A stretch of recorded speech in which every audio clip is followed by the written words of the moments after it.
Hello good morning friends, જય શ્રી કૃષ્ણ. તમારા બધાનું હાર્દિક સ્વાગત છે મારા બ્લોગમાં.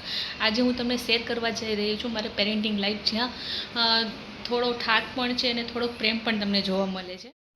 પેરેન્ટિંગ એક એવો સફર છે જ્યાં આખો દિવસ એક નોર્મલ હાઉસવાઈફ કરતાં પણ વધારે કામ હોય છે, પણ જે ખુશી મળે છે એ ક્યારેય શબ્દોમાં સમજાવી શકાતી નથી. આપણે પેરેન્ટ્સ બન્યા છે ને ત્યારથી સવાર અને સાંજે તો ખબર જ નથી રહેતી. જ્યારે આપણે એમ લાગે કે ચાલ હજી સાંજ થઈ જાય ત્યાં તો સવાર થઈ ગઈ હોય છે અને ઉપરથી પાછી ઊંઘ પણ પૂરી થતી નથી. અને ત્યારે ખાલી રીવાની આપણે એક સ્માઇલ જોઈએ ને તો દિલ આપણું આખું ખુશ થઈ જાય છે.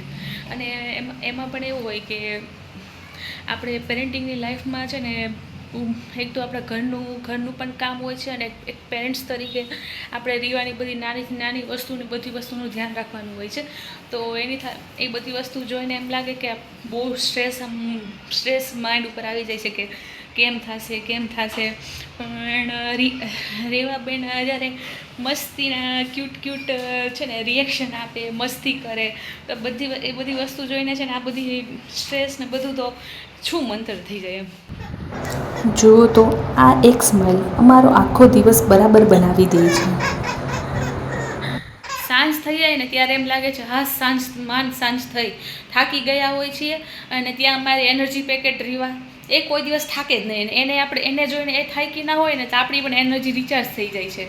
અને એ ટાણે અક્ષયને પણ એવું જ છે. એ ઓફિસથી ગમે એવા થાકી પાકીને આવ્યો હોય પણ એકવાર રીવાને જોવે ને તેનો બધો થાક થોડી વારમાં જ ઉતરી જાય છે. છેલ્લે એવું કહું તો આપણે પેરેન્ટિંગ એક છે ને એક રિસ્પોન્સિબિલિટી કહેવાય છે, જેમાં તમને હસવું મળે છે, થોડુંક જીવવા મળે છે અને થોડુંક પ્રેમ પણ જોવા મળે છે. અને આ વસ્તુ છે ને દુનિયાની કોઈ પણ સક્સેસ કરતાં છે ને વિશેષ છે.